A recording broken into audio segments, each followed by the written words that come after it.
guys, it's me, Carolyn Scott Hamilton, the Healthy Voyager, and I've got my friend Kathy Patalski on the Healthy Voyager's Global Kitchen today. And we are making something pretty fun. We're gonna make raw walnut taco meat.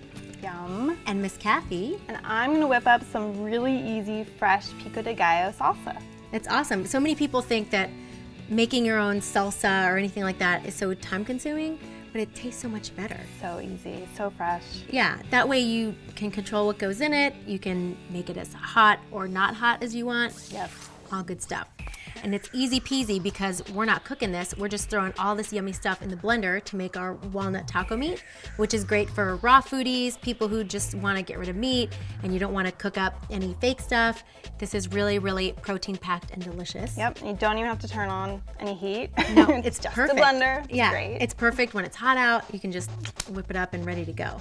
So we're gonna tell you right now what you're gonna need.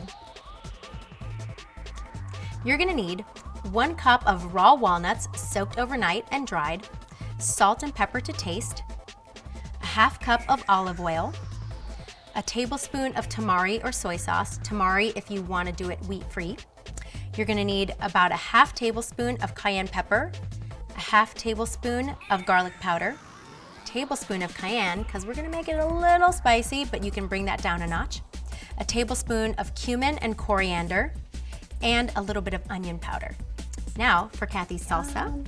So this is really simple, guys. You just need 1 large or 2 medium tomatoes diced, about 3 juicy limes squeezed, about 2 cloves of garlic chopped, finely chopped, and 1 jalapeno. And if you want it really spicy, you can keep the seeds in, but just moderate spiciness, take the seeds out.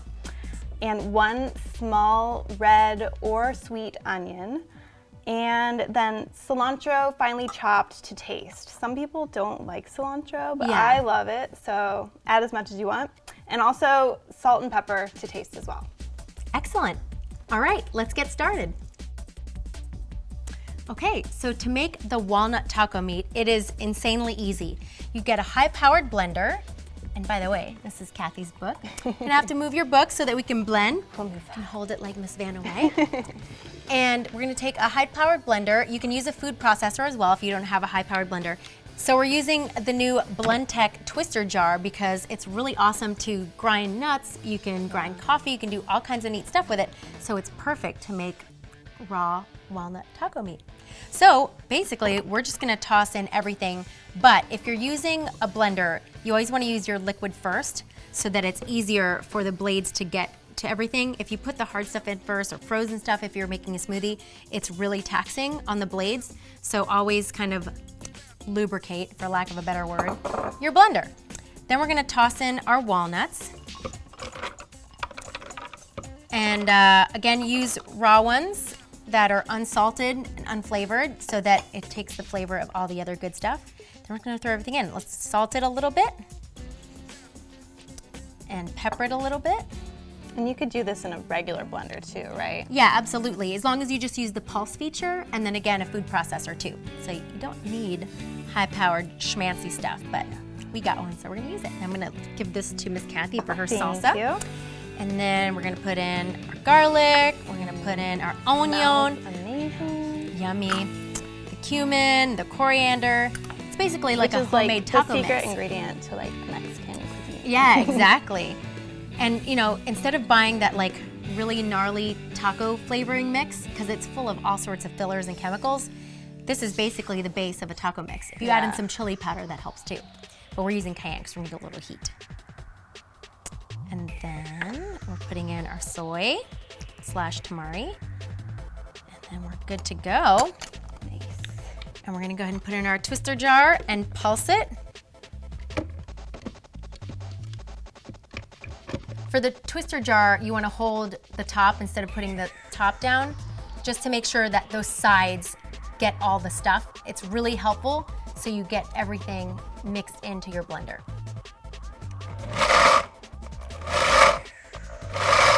And you don't want to turn it into a nut butter or a puree. You just want to pulse it to get the nice crunchy meatiness of it.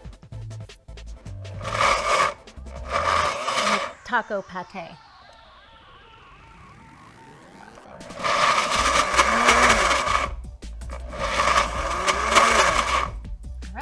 nice and chunky. And we're gonna fix that later. All right, so we're gonna hang on to our taco meat and wait for Miss Kathy to do her salsa, and then we're gonna make our tacos and dine. Yay. Okay, so this salsa is super easy and it's so fresh. Like, you can buy some really good salsas in jars nowadays. They've really stepped it up a notch. But to make it fresh, pico de gallo is, you can't really buy a super fresh salsa like this in a store. So first you take your 1 large or 2, I don't need to say ingredients, sorry. No, it's fine, yeah. Okay, start with our tomato. And this is diced. Perfect. And onion. And yeah, that's what's so good about making your own homemade salsa, is that you can leave out the onion if you don't like onions, leave out the cilantro, add more jalapenos, so you can kind of make it your own that way. Right. And then I'm putting in the entire jalapeno, but there's no seeds here. So it will still have a nice spicy kick, but it's not going to be overwhelming. And I just kind of mix it as I go. And the garlic, raw garlic will also add a definite spicy punch. So add that to taste as well if you don't like that spicy raw garlic bite. Yeah. I love it. Yeah, me too. I could super eat healthy. Garlic just raw. So good for your immune system. And then lots of fresh lime juice to kind of just blend everything together. It helps release the flavors. Yeah, very, very important. And then the cilantro. And then a little pinch of salt. You can do that to taste, and pepper. You could even add in chipotle powder or cumin or other spices if you want. You can get totally creative. And then you just toss it. And you want to toss it for a few minutes. And it's pretty much ready to go, but if you can allow it to sit and marinate for 5-10 minutes or even longer in the fridge, it'll bring out those flavors more. So yeah, super easy, really yummy. And what's good is you can make it ahead of time, and it'll keep for a couple days in a nice sealed container. Yeah. So, you know, ready to go. Yes. It smells super awesome, and it's gonna go awesome on our tacos. Yes. So I think we can just make them up now. Yay. Okay, so it's time to put our tacos together. So we've got our taco shells, and you can use soft tacos if you want. We're using hard ones just because it's easy to pile on into the hard shells. And they're fun. They are fun and crunchy. Kids love 'em. Yes. and it really gives it that like real taco feel, you know, even though we're not using fake meats. Americanized. Exactly, the fake Americanized, because you know in When we were Mexico they don't kids, really eat hard tacos. Right. But we're gonna make it real American style, and we're just gonna go ahead and put in our first layer, which is our taco meat. Which smells amazing. So yum! It's probably super flavorful. Yeah. Those spices. A little on the spicy side. Again, you can control how much or how little you want of each spice flavoring. Then, after we're done doing all our taco shells, I'm gonna put some shredded lettuce. Oh yeah. And then you can also use shredded cabbage if you want, because that's got a nice little texture, crunchy texture. And purple cabbage would be really colorful and pretty. Yeah, jicama slaw, which is really yes. nice, especially in the summer when you want a little cooling action. Jicama slaw is really good for that. So many options to tacos these days. I recently had a jicama noodle pasta dish. Yum. Very creative. It had like a peanut sauce. So good. Yum. I'm gonna have to steal that idea one day and make some at home. Yeah. And what's fun is, I mean, it really does look like taco meat, especially from far away if you squint. Yeah. No, but even if you look right up close, you're like, hey, what is that? It's a good fooler. Yeah. And normally it's not served like piping hot on meat tacos. Yeah. So it's very, It's kind of a great sub. It's a good sub.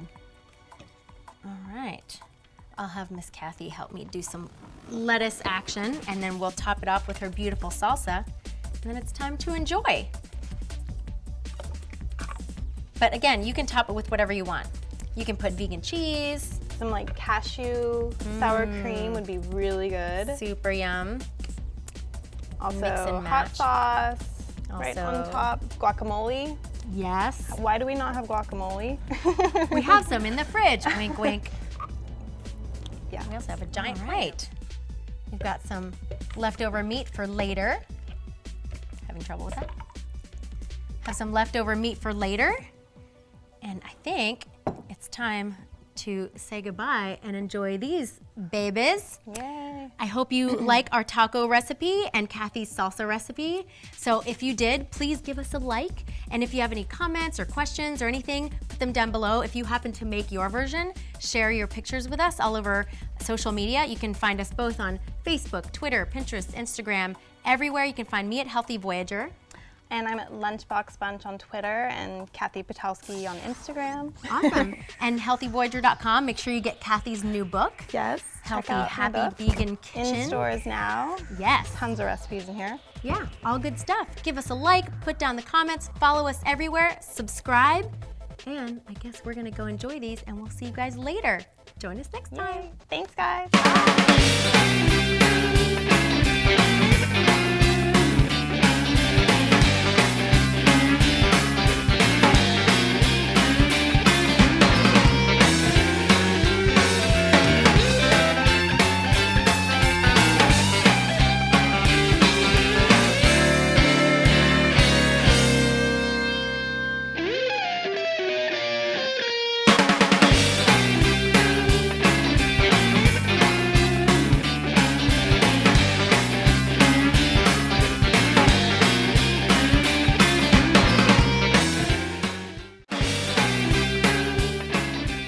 Hello, it's me, Carolyn Scott Hamilton, the Healthy Voyager, and welcome to another episode of the Healthy Voyager's Global Kitchen. Today we're making a Southwest quinoa salad. It's insanely easy to make and it's perfect for leftover quinoa or just a good way to spice it up if you think it's kind of bland. Easy peasy. This is what you're gonna need.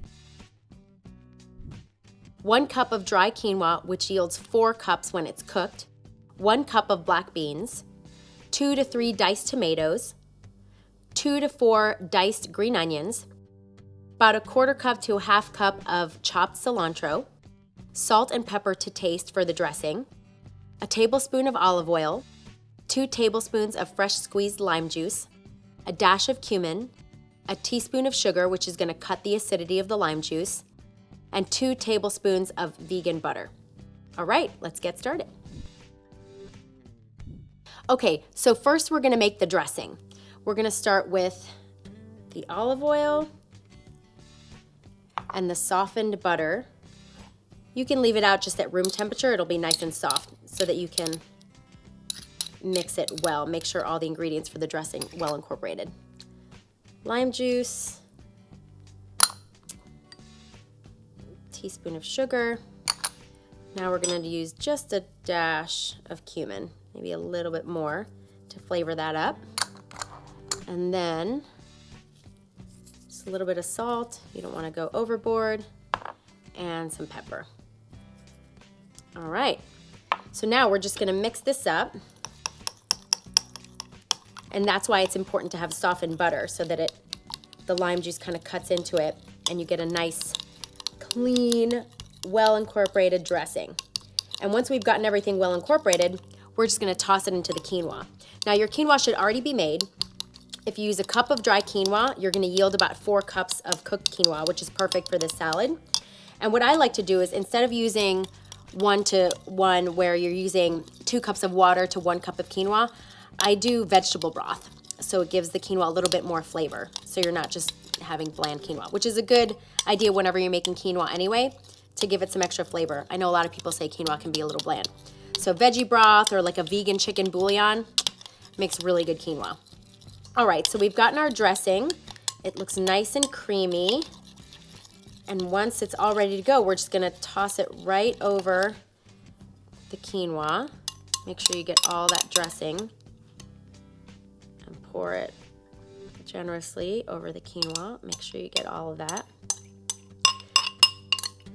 And we're gonna mix this in first before we toss in everything to make sure that the quinoa is well coated with the dressing. All right. So let's just go ahead and mix that in. And you'll see when the quinoa looks nice and creamy. And then all we have to do is toss in all the other ingredients and make sure it looks nice and colorful and it's ready to serve. You can chill it if you want. This is perfect for a picnic or a potluck. It looks so colorful and pretty in a bowl, and it just tastes fantabulous. All right, so our quinoa looks nice and creamy. It's all mixed in and well coated. All right, so now we just toss in all the good stuff. Get all the black beans in there. Put your diced tomatoes. Make sure you get all that. Your green onion. And the cilantro. I love a very limey and a very cilantro-y quinoa salad. Same goes for my guac. And then maybe we'll put just an extra little dash of salt on top. A little extra dash of pepper. All right, and we're just gonna mix this all together and plate it. So you can see all the pretty colors in here. It just looks so nice and appetizing. You can add corn to it if you like. You can add cucumbers if you want some extra crunch. You can basically do anything, but we just kind of kept it a basic Southwest kind of Latin style quinoa salad. And just a little tidbit, most people think quinoa is a grain. It's not, it's a seed. So it's packed with protein. So you've got tons of protein from your beans and your quinoa. Super awesome, non-carby lunch side. Yummy. All right, so everything's mixed in nicely, and we're gonna enjoy some of this. So, as you can see, this could be a great little entree, or you could have it as a side at a barbecue or picnic. Chilled or room temperature is fine. I love this. I can eat this whole bowl while I'm sitting around watching a movie. Well, that is about it.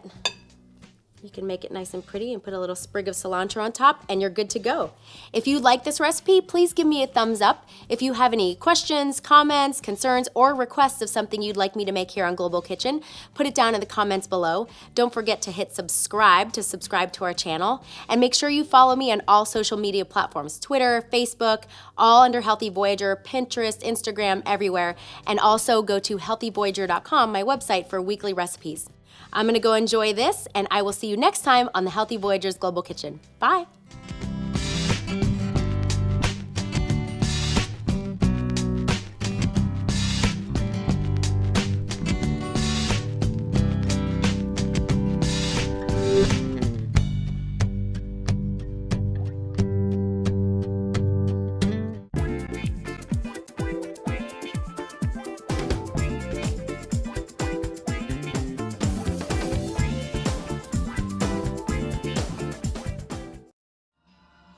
Hi, I'm Dan Vega, and thank you for watching our channel. I want to take a second to tell you about a resource that's helping thousands of people across the country, Blue University. Blue University is the premier online business school for entrepreneurs and business leaders. You know, if you find yourself in a day-to-day grind where you've lost your joy, or you're just tired of struggling, then check out blue.university. That's BLU.university. I can promise that you receive nothing short of a multi-million-dollar education. And if you want a completely different life in 3 to 6 months and a way to create wealth in 5 years or less, then again, check it out. That's BLU.university. Find out why blue is the new color of success. Also, make sure to subscribe to this channel or to give us a good rating, but that's only if you see value. And when you do receive value, make sure to share it with someone else. Thank you very much, and we'll see you next time.